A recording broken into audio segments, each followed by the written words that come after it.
Assalamualaikum warahmatullahi wabarakatuh. Alhamdulillahirabbil alamin wassalatu wassalam ala Rasulillah wa ba'd. Pada kesempatan yang berbahagia ini puji syukur kita turunkan kehadirat Allah Subhanahu wa taala. Semoga Allah Subhanahu wa taala senantiasa melimpahkan kesehatan, kesempatan, umur yang panjang kepada kita semua sehingga insya Allah kita bisa senantiasa melaksanakan eh, segala perintah-perintah Allah Subhanahu wa taala dan berusaha untuk menjauhi larangan daripada Allah Subhanahu wa taala. Salawat serta salam semoga tercurah kepada Nabi Baginda Nabi Muhammad sallallahu alaihi wasallam. Alhamdulillah pada kesempatan yang berbahagia ini kembali kita melanjutkan materi kita terkait dengan ekonomi zakat dan wakaf. Ya. Nah, saya kira sudah lewat daripada 7 pertemuan ya, kita membahas tentang zakat. Nah, sekarang ini kita sudah akan masuk pada pembahasan tentang wakaf. Ya.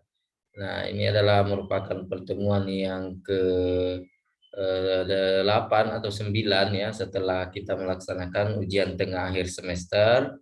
Nah, kita pertemuan sekarang dan selanjutnya itu akan membahas materi tentang wakaf. Ya, jadi pembahasan kita tentang zakat itu sudah alhamdulillah kita sudah tuntaskan pada 7 pertemuan, 8 pertemuan dengan ujian tengah semester kemarin. Nah, baik, saya akan share pada kesempatan ini kita akan membahas tentang pengertian daripada wakaf ya. Nah, ini terkait dengan pengertian wakaf ya. Nah, saya kira adik-adik biasa mendengarkan kata wakaf ya. Nah, wakaf itu sebenarnya dia sudah merupakan bahasa Indonesia yang diserap dari bahasa Arab. Nah, kalau kita lihat di sini kata al-waqaf ya, waw, ko, ya, kof dan huruf fa.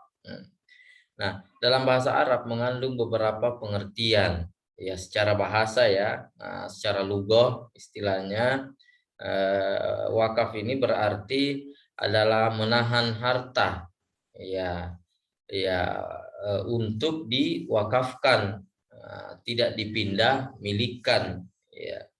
Nah, bisa juga berarti wakaf ini adalah berdiam diri. Nah, jadi ada beberapa pengertian terkait dengan wakaf ini. Jadi bisa berarti menahan, bisa berarti berdiam. Nah, itu secara bahasa.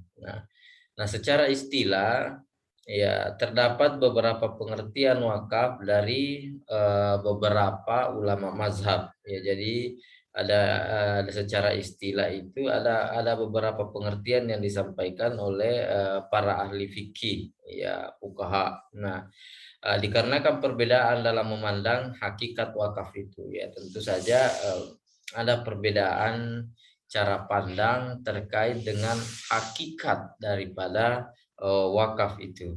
Nah, yang pertama, wakaf menurut Imam Abu Hanifah itu adalah pemilikan harta wakaf yang tidak lepas daripada si wakif. Nah, bahwa harta wakaf itu yang tidak dilepas daripada si wakif tadi itu yang mewakafkan tadi itu. Nah, wakif bahkan dibenarkan menariknya kembali termasuk diperolehkan untuk menjualnya. Ya, jadi boleh ya dibenarkan menarik kembali ya daripada harta yang diwakafkan itu. Ya, jadi memang wakaf ini ada yang sifatnya istilahnya terbatas ya waktunya, jangka waktunya. Misalnya saya mewakafkan ini selama 10 tahun, misalnya selama 20 tahun, maka itu boleh saja seperti itu.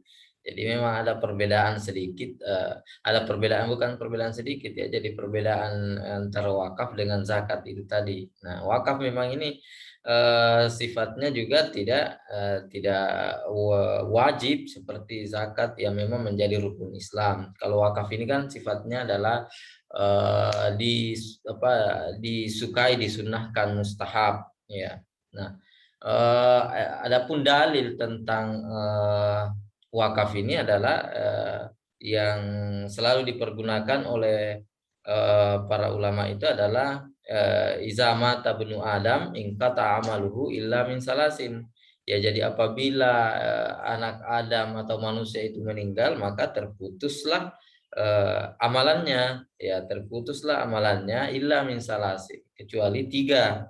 Nah, yang pertama adalah sedekatun jariyah. Ya, jadi sedekah yang secara terus menerus. Nah inilah sedekah yang secara terus-menerus ini yang dimaksud, yang disebutkan, mereka mengatakan bahwa yang dimaksud sedekatun jariyah ini adalah wakaf.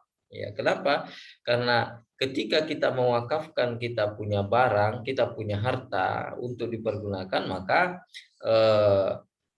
dia akan mengalir terus pahalanya selama harta wakaf yang kita sumbangkan itu dipergunakan secara terus-menerus. Dan memang ain atau objek daripada wakaf ini tidak boleh habis, tetapi dia harus dimanfaatkan ainnya, barangnya, objeknya itu secara terus-menerus. Misalnya wakaf tentang Al-Qur'an itu kan itu secara terus-menerus, makanya wakaf itu bukan dalam bentuk makanan ya, tetapi hal yang bisa dimanfaatkan secara terus-menerus. Nah itu sedekatun jariyah ya. Nah, yang kedua itu adalah ilmu yang yuntafa'u bihi, ilmu yang dimanfaatkan dan kemudian diturunkan secara turun temurun, dimanfaatkan oleh orang lain ilmunya, maka itu juga masuk dalam kategori apalagi namanya amal yang tidak terputus. Dan terakhir adalah waladun salihun yad'ulahu, atau dia punya anak yang saleh yang senantiasa mendoakan dirinya. Nah, itu juga amalan yang tidak terputus ya. Nah, jika si wakif wafat, maka harta tersebut menjadi harta warisan untuk ahli warisnya. Jadi memang itu menurut mazhab Hanafiyah ya, Abu Hanifah. Nah, mazhab Maliki berpendapat bahwa wakaf itu tidak melepaskan harta yang diwakafkan dari kepemilikan wakif, namun wakaf tersebut mencegah wakif melakukan tindakan yang dapat melepaskan kepemilikannya atas harta tersebut kepada orang lain. Nah, dan wakif berkewajiban untuk menyedekahkan manfaatnya serta tidak boleh menarik kembali wakafnya. Ya, jadi kalau tadi Imam Abu Hanifah boleh menarik kembali wakafnya apa yang dia sudah wakafkan, tetapi kalau Imam Malik ini tidak. Jadi apa yang sudah diwakafkan tidak bisa ditarik kembali. Ya, jadi seperti itu ya. Jadi perbedaan pendapat Imam Malik dan Abu Hanifah. Nah, menyedekahkan manfaatnya serta tidak menarik kembali wakafnya. Nah, Syafi'i dan Ahmad berpendapat bahwa wakaf itu adalah melepaskan harta yang diwakafkan dari kepemilikan wakif ya setelah sempurna prosedur perwakafan. Ya, jadi ketika prosedur-prosedur perwakafan itu sudah sempurna, maka harta ya berarti itu si wakif atau orang yang mewakafkan itu sudah melepaskan hartanya yang diwakafkan itu dari kepemilikan wakif. Jadi dia sebenarnya sudah tidak terikat lagi dengan harta yang diwakafkan tadi. Misalnya saya mewakafkan tanah, maka saya sudah tidak terikat lagi dengan tanah ini. Ya, ketika prosedur-prosedur perwakafan itu selesai. Nah, itu menurut mazhab Syafi'i. Ya, kalau Malik kan tidak tadi. Ya, apalagi namanya? Tidak boleh menarik kembali, tapi kalau Abu Hanifah boleh menarik kembali. Nah, wakif tidak boleh melakukan apa saja terhadap harta yang diwakafkan harta yang diwakafkan itu, ya.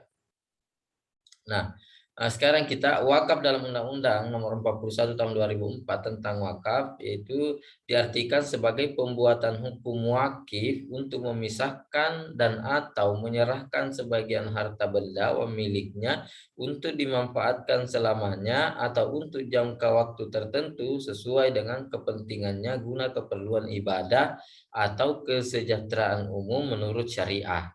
Ya, jadi ternyata memang wakaf ini sudah diundang-undangkan ya. Jadi undang-undangnya itu adalah Undang-Undang Nomor 41 Tahun 2004 ya. Nah, diartikan di dalam undang-undang itu dijelaskan bahwa wakif itu memang perbuatan hukum wakif itu adalah memisahkan atau menyerahkan sebagian harta benda miliknya untuk dimanfaatkan selamanya. Nah, bisa selamanya atau untuk jangka waktu tertentu, bisa juga jangka waktu tertentu. Jadi mewakafkan, misalnya saya mewakafkan tanah saya ini untuk dijadikan jalan sampai ada jalan yang lain. Nah, misalnya yang dibuat oleh pemerintah. Nah, ketika sudah ada jalan lain misalnya, maka wakaf ini juga akan berhenti. Ya, seperti itu ya. Atau untuk selamanya boleh juga saya menyerahkan tanah saya ini untuk dibangunkan masjid, dipergunakan untuk selama-lamanya. Nah, itu bisa juga seperti itu. Atau saya mewakafkan tanah saya ini untuk dijadikan sebagai jalanan umum. Nah, itu boleh seperti itu. Ya, jadi bisa untuk selamanya, bisa juga untuk dalam jangka waktu tertentu. Nah, itu terkait dengan wakaf ya. Jadi wakaf memang itu tidak habis. Makanya tadi kan menahan, kemudian tetap ya, jadi ainnya atau objeknya itu tetap ada. Nah, bisa kita gunakan manfaatnya secara terus menerus ya. Nah, selanjutnya pengertian dalam wakaf tersebut berbeda dengan pengertian wakaf dalam pasal 1 ayat 1 Peraturan Pemerintah Nomor 28 Tahun 1977 tentang perwakafan tanah milik ya, yang berkaitan dengan tanah, dan pasal 215 kompilasi hukum Islam ya, atau KHI, itu menyebutkan kompilasi hukum Islam yang menyebutkan bahwa wakaf adalah perbuatan hukum seseorang atau kelompok orang. Jadi bisa seseorang, bisa kelompok orang, bisa dalam bentuk badan hukum, misalnya perusahaan mewakafkan, yang memisahkan sebagian harta benda miliknya dan melembagakannya untuk selama-lamanya guna kepentingan ibadah atau keperluan lainnya sesuai dengan ajaran Islam atau sesuai dengan syariat. Ya, jadi bagaimana seseorang itu melakukan sesuatu, misalnya dia memisahkan hartanya, dia memberikan hartanya untuk dimanfaatkan untuk kepentingan ibadah atau kepentingan secara terus-menerus. Nah, itu menurut peraturan ya, menurut kompilasi hukum Islam. Ya. Nah, letak persamaan dan perkembangan regulasi wakaf di Indonesia adalah memandang wakaf sebagai suatu perbuatan hukum. Ya, R. Suroso menyebutkan bahwa perbuatan hukum, jadi ini kalau sudah masuk perbuatan hukum kan berarti sudah secara resmi adalah setiap perbuatan manusia yang dilakukan dengan sengaja untuk menimbulkan hak dan kewajiban yang ditandai dengan pernyataan kehendak. Ya, jadi itu yang dimaksud dengan perbuatan hukum ya. Jadi semua tindakan manusia dilakukan dengan sengaja untuk menimbulkan hak dan kewajiban. Ketika kita menyerahkan itu berarti kita sudah membuat hak dan kewajiban. Ya, ya itulah yang disebut dengan perbuatan hukum. Setiap subjek hukum mempunyai kecakapan hukum untuk melakukan perbuatan hukum. Jadi orang yang melakukan itu tentu harus punya kecakapan hukum ya untuk melakukan perbuatan hukum itu sepanjang tidak dianggap cakap hukum oleh undang-undang. Serta memiliki kewenangan melakukan perbuatan hukum dengan pembatasan misal karena kewarganegaraan, tempat tinggal, kedudukan, tingkah laku atau perbuatan. Nah, ini semua terkait dengan hukum ya. Ya, mendasarkan pada hal tersebut, maka penekanan unsur dan syarat wakaf harus diperhatikan dalam perbuatan hukum wakif yang mewakafkan sebagian harta benda miliknya, sehingga dapat terlaksana sebagaimana pernyataan kehendaknya. Ya, jadi memang ini wakaf ini juga bisa dibuatkan hukumnya ya secara resmi sehingga betul-betul apalagi namanya ini bisa maksimal ya, karena sekarang kita bisa dapatkan juga terkadang, eee, orang tuanya mewakafkan, kemudian nanti anaknya yang menggugat itu. Nah, itu nanti permasalahannya seperti itu ketika, wakaf ini tidak dicatat dengan baik. Nah, oleh karena itu baik nazir, orang yang mewakafkan itu memang harus, secara resmi ya, ya. Nah, di Indonesia sendiri kan sudah jelas hukumnya, kemudian ada Badan Wakaf ya, ya. Badan Wakaf Indonesia atau BWI. Nah, itu.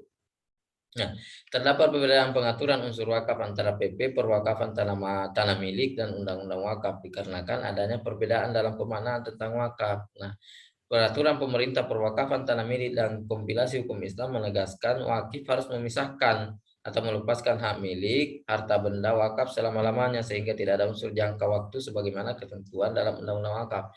Ya, jadi undang-undang wakaf tadi itu, boleh untuk sementara, iya, jadi boleh juga untuk selamanya. Tetapi kalau di dalam peraturan pemerintah ini, dan kompilasi hukum Islam menegaskan bahwa melepaskan hak itu untuk selama-lamanya. Ya, jadi itu perbedaannya ya. Nah, saya kira, ini saja terkait dengan, pengertian wakaf yang bisa saya sampaikan pada kesempatan yang berbahagia ini. Terima kasih atas segala perhatiannya. Sampai jumpa nanti pada pertemuan, selanjutnya. Assalamualaikum warahmatullahi wabarakatuh.